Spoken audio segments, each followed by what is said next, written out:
এক অদ্ভুত সুন্দর সন্ধ্যাবেলায় আপনাদের কক্সবাজার তথা বিশ্বের অন্যতম দীর্ঘতম সমুদ্র সৈকত থেকে আপনাদের স্বাগত জানাচ্ছি। আমি আসিফুজ্জামান সাজিন। এক অদ্ভুত সন্ধ্যায় আজকে হাজির হয়েছে আপনাদের সাথে লাইভে নিয়ে। ঠিক যেই মুহূর্তে আমি দাঁড়িয়ে আছি তার পিছনে দেখা যাচ্ছে সূর্য, আর এখনই সূর্য আসতে গেছে। পিছনেই চাঁদ এবং ঠিক আমার সামনেই যদি আমি দেখাতে চাই এখনই সূর্য অস্তে গিয়েছে। এই সমুদ্র সন্ধ্যায় এক সুন্দর সন্ধ্যায় আপনাদের সাথে কথা বলবো। আজকে আমরা সমুদ্র সৈকতে আসা পর্যটকদের সাথে এবং আপনাদের জানানোর চেষ্টা করব কেমন সময় পার করছেন এই সমুদ্র বিলাসে আসা মানুষজন, সমুদ্র বিলাসে আসা পর্যটকগণ। আমরা প্রত্যেকের সাথেই কথা বলবো। তার আগে আমরা একটু দেখাতে চাই সমুদ্রের এই বিশালতার সমান পর্যটক কিন্তু এক বিশাল সংখ্যার পর্যটক কিন্তু কক্সবাজার সমুদ্র সৈকত ভ্রমণে এসেছে। চোখ যতটুকু যায় সমুদ্রে পর্যটকের আনাগোনা ততটাই। মানুষের দেশ বিদেশের মানুষের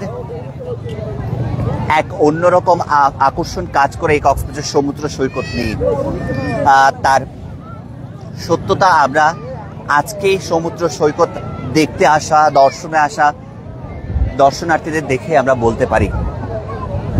আমরা এই মুহূর্তে অবস্থান করছি কক্সবাজার সমুদ্র সৈকতের অন্যতম পয়েন্ট সুগন্ধা পয়েন্টে, যেখানে আপনারা হয়তো লাইভে দেখেই বুঝতে পারছেন যে অন্তত লক্ষাধিক মানুষ সমুদ্র দর্শনে এসেছে এই মুহূর্তে। যতটুকু চোখ যায় ততটুকুই পর্যটক এবং দর্শনার্থী সমুদ্র সৈকতে, এবং এটি সুন্দর সন্ধ্যা তারা এখন উপভোগ করছে। আমরা সমুদ্র সৈকত পরিদর্শনে আসা কয়েকজন পর্যটকের সাথে কথা বলবো, দর্শনার্থীর সাথে কথা বলবো এবং জানার চেষ্টা করব কেমন লাগছে তাদের। আমরা একজন দর্শনার্থীর সাথে কথা বলতে চাই। এই যে সমুদ্রের ঠিক আপনার পিছনে দেখা যাচ্ছে চাঁদ, একটু আগেই সূর্য গেল অস্তে, কেমন লাগছে আসলে সর্বোপরি? অসাধারণ, দেখার মতো একটা দৃশ্য, যেটা দেখতে আমরা সবাই দূর দূরান্ত থেকে এখানে ছুটে আসি। এরকম দৃশ্য হয়তো কুয়াকাটা গেলে দেখা যায়, সূর্য অস্ত যায় এবং উদিত যায়, মানে উঠে এবং ডুবে। শুধু কক্সবাজারেই দেখা যায় অস্ত যায়। আর আজকে তো প্রচুর দর্শক, জায়গা নাই, সব প্রচুর দর্শকের জন্য আমরাও আছি দেখার জন্য, উপভোগ করার জন্য, কিছু সময় নিজের পরিবারকে মনকে সান্ত্বনা দেওয়ার জন্য। এই জন্য আমরা সবাই আছি এই জায়গায় আর কি। কক্সবাজারের সমুদ্র সৈকতের আসলে কোন জিনিসটা আপনার সবচেয়ে বেশি মন কাড়ে? এই যে সাগরের বাতাস না থাকলেও ঢেউ থাকে, সব সময় অপরূপ দৃশ্য, কত সুন্দর। হিমছড়িতে গেলে পাহাড় আছে, ঝর্ণা আছে। ওদিকে মহেশখালীতে বাংলাদেশের একমাত্র পাহাড়ি দ্বীপ, যা বাংলাদেশ একমাত্র এই মহেশখালীতে অবস্থিত। অবশ্যই দেখার মতো সুন্দর। আমিও সব দেখেছি, ঘুরে ইনশাল্লাহ আজকে নাইটে আবার ঢাকা চলে যাবো। আচ্ছা, আপনি ঢাকা থেকে এসেছেন নিশ্চয়ই। কোন জিনিসটা আসলে সমুদ্রে আসার পর আপনার খুব মন খারাপ করে দেয়? আসলে কিছু কিছু জিনিস সবাই আমরা যারা আছি, অনেকে যেমন ময়লা করে ডাস্টবিনের সব জায়গায় ফালায়, এরকম পরিবেশটা এখানে খুব একটা হয় না। অনেক নোংরা করে, অনেকে বোতল ফালায় রাখে, কাগজ ফালায় রাখে। এইসবগুলো আমাদের মধ্যে সচেতনতা নাই। এই সচেতনতা না থাকার কারণে এই একটা জিনিসই নোংরা থাকে, এটাই খুব একটা ভালো লাগে না। আর নয়তো মোটামুটি সব কিছুই টুরিস্ট পুলিশ যারা ডিসি অফিস থেকে যা সব কিছুই সবচেয়ে সুন্দর আছে। অসংখ্য ধন্যবাদ। আমরা একজন পর্যটকের সাথে কথা বলছিলাম এবং তার কথার সাথে তাল মিলিয়ে যদি বলতে চাই, আবার ঠিক ডান পাশে যদি আমি দেখাতে চাই, এখানে একটা দৈত্যাকৃতির একটি জিনিস আসলে দাঁড়িয়ে আছে। জিনিসটি দেখতে ভয়ানক হলেও এটি একটি বার্তা দেয়। কি বার্তা দেয় আসলে এটি, সেটি নিয়েও আমরা কথা বলবো। এবং একজন পর্যটক যে বিষয়টা আসলে মন্তব্য করেছে, এখানে কক্সবাজার সমুদ্র সৈকতের এত সুন্দর নিদর্শন থাকার পরও কিন্তু এখানে খুব বেশি যে জিনিসটা কষ্ট দিয়ে থাকে মানুষকে, পর্যটককে যে বিষয়টা কষ্ট দিয়ে থাকে, সেটি হলো এই সমুদ্র সৈকতের এলাকাটুকুকে যে একেবারে ময়লা আবর্জনায় নোংরা করে রাখে, সেই বিষয়টি আসলে পর্যটকদের কষ্ট দিয়ে থাকে, যেমনটা তিনি বলছিলেন আমাদের।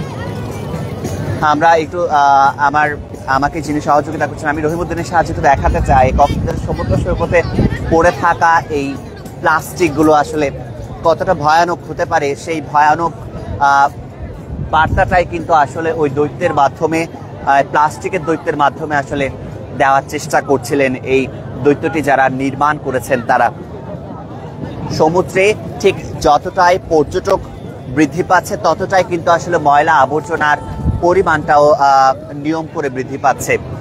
প্রতিটি পর্যটকের হাতে কোনো না কোনোভাবেই কিন্তু প্লাস্টিক তারা বহন করছে এবং সেই প্লাস্টিকের ময়লা আবর্জনাগুলো তারা সমুদ্রে যত্রতত্রে ফেলছে। আমরা আরো কয়েকজন পর্যটক সাথে কথা বলবো এবং জানার চেষ্টা করব আসলে তাদের সমুদ্র সৈকত নিয়ে আসলে তাদের মন্তব্য কি, সমুদ্র সৈকতের সৌন্দর্য নিয়ে আমরা কথা বলবো। কি পরিমাণ পর্যটক যদি আসে এমনটা মন্তব্য যদি আমরা পাই তাহলে আমরা উত্তরে বলতে চাই, আমরা কথা বলেছিলাম এখানকার হোটেল মালিক সমিতির যে সকল নেতৃবৃন্দ আছে তাদের সাথে, তারা আমাদের জানিয়েছেন নিয়মিত প্রায় 2 থেকে 4 লাখ পর্যটক কিন্তু আগমন ঘটছে কক্সবাজার সমুদ্রে, কক্সবাজার আগমন ঘটছে। তারা প্রত্যেকেই নিশ্চয় সমুদ্র ভ্রমণে আসছেন, সমুদ্র পরিদর্শনে আসছেন। এবং হোটেল মোটেলের অবস্থা নিয়ে যদি কথা বলি তাহলে হোটেল মোটেলে কিন্তু গতকালের তথ্য মতে, সর্বশেষ তথ্য যেটা, সেখানে প্রায় 80 থেকে 90% রুম কিন্তু নিয়মিত বুকিং রয়েছে। এবং যারা পরবর্তীতে সমুদ্র সৈকতে আসতে চায় তাদের কিন্তু পূর্ব থেকেই রুম বুকিং দিয়ে আসার জন্য অনুরোধ করছেন হোটেল মালিকরা। আমরা একটু কথা বলতে চাই আপনাদের সাথে। সমুদ্র সৈকতে যে ময়লা আবর্জনাগুলো আছে এগুলো দেখতে আসলে কেমন লাগে? অবশ্যই খারাপ লাগে, অবশ্যই খারাপ লাগে। এবং কি পরামর্শ থাকবে আসলে পর্যটক যারা আসেন বা দর্শনার্থী যারা আসেন সমুদ্রে, তাদের জন্য কি পরামর্শ থাকবে আপনাদের?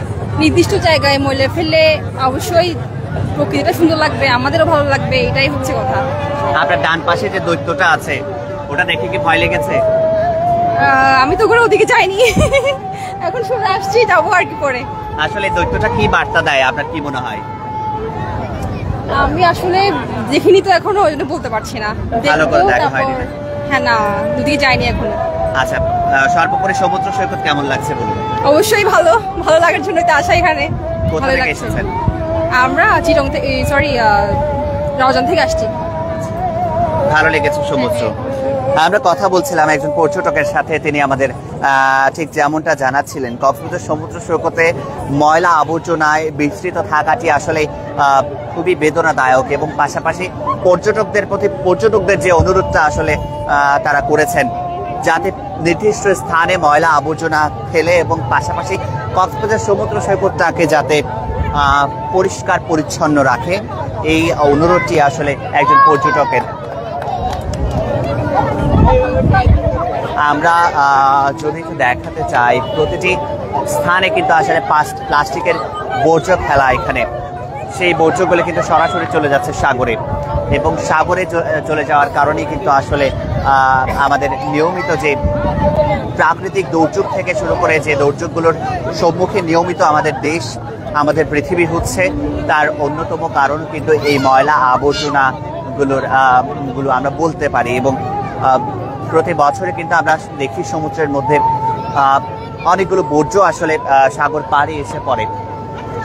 এগুলো কতটা ভয়ানক আসলে সেই বিষয়টা নিয়ে বারবার যারা জলবায়ু নিয়ে কাজ করেন তারা বিষয়টা নিয়ে সতর্ক করার চেষ্টা করছেন। পাশাপাশি অভ্যুত্থানের পর যে উপদেষ্টা অন্তর্বর্তীকালীন সরকার যেটি গঠন করা হয়েছে সেখানে কিন্তু যে পরিবেশ ও উপদেষ্টার পক্ষ থেকে আসলে যে বার্তাটুকু দেওয়া হয়েছিল প্লাস্টিক বন্ধের, সেটিরও আসলে কার্যকারিতা কতটুকু হয়েছে সেই বিষয়টা নিয়েও প্রশ্ন করেছেন অনেক দর্শনার্থী যারা কক্সবাজার সমুদ্র ভ্রমণে এসেছেন তারা।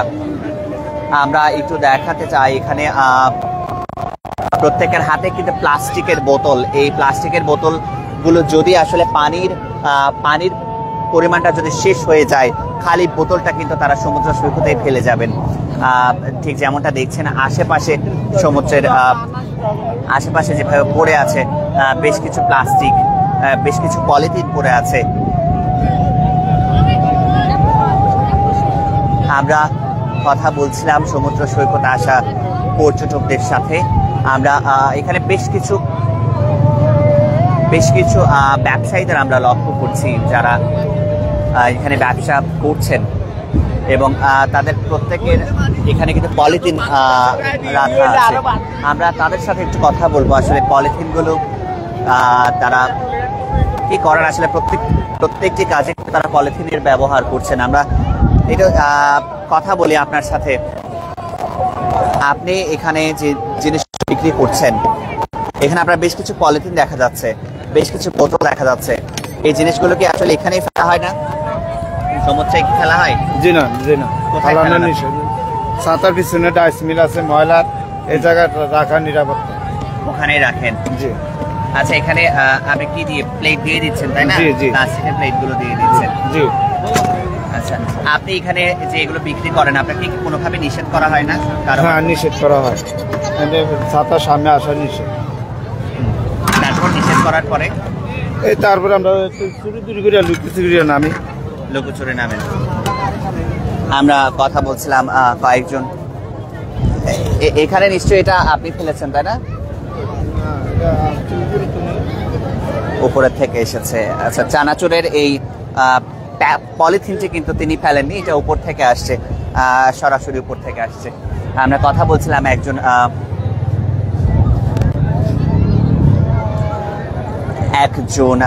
ঝালমুড়ি বিক্রেতার সাথে। আমরা দেখছি যে এখানে বেশ কিছু মিঠাই আসলে বিক্রি করা হচ্ছে। এই মিঠাইগুলোর যারা বিক্রি করেন এবং এই পলিথিনগুলো আসলে কোথায় ফেলে আমরা একটু আপনাদের সাথে কথা বলতে চাই।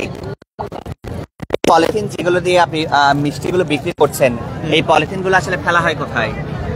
এই পলিথিনগুলো ফেলা হয় আমাদের ব্যাগ আছে মামা, ব্যাগ আছে, মানে এটা নেওয়ার পর তো পর্যটক চলে যায়, আমরা চলে যাই সমুদ্রে চলে যাই। হ্যাঁ, তখন পলিথিনটা কোথায় ফেলে? তখন আমরা এখানে একটা বড় গাছ আছে, এখানে ফেলা, ওখানে ফেলে। আপনারা এই পলিথিনগুলো নিয়ে এখানে যে সমুদ্রে নামেন, আপনাদেরকে নিষেধ করে না কেউ? নিষেধ করেছে। কারা নিষেধ করে? মিস করবি। তারপর কেমনে আপনারা এটা নামান কেমনে তাহলে? ওই চোর, এটা ভুল হয়েছে ভাই, না না, সরির বিষয় না, না আপনারা যখন নামান তখন আসলে তারা যখন আপনাদের আটকে দেয়, তারপর আসলে কিভাবে ছুটে আপনারা সমুদ্রে নামেন? আবার টাকা পয়সা কিছু দেন না? টাকা পয়সা বীজ কর্মীদের? হ্যাঁ, কত টাকা দেন? আমি আজকে আসছি মামা, আর খুঁজলে দেবো।